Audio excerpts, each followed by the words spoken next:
আমি এখন দাঁড়িয়ে আছি হযরত শাহজালাল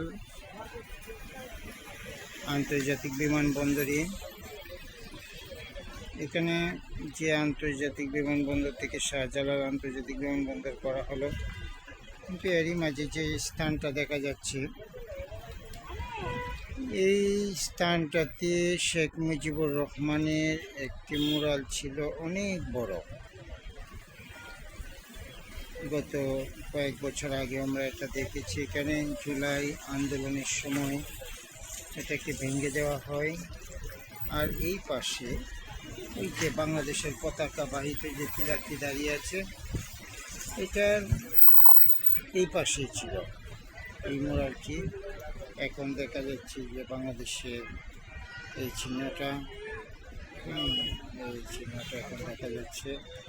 গাছগুলা দাঁড়িয়ে আছে, সামনে মসজিদ, পাশে আন্তর্জাতিক বিমানবন্দরের, ঠিক আছে।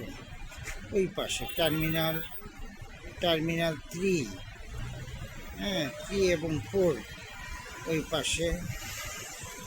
এখানে শুধু ওই প্রতিকৃতি নেই, এই সরকারের আমলে কি হয়, এখানে শেখ মুজিবের চেতনে প্রতিকৃতি ছিল বিরাট বড়।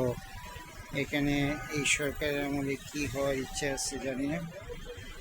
বিমানবন্দরের অবস্থান এখন এই পর্যন্তই। পরবর্তীতে ইনশাল্লাহ এই ব্যাপারে কি সিদ্ধান্ত হয় ইনশাল্লাহ জানাবো।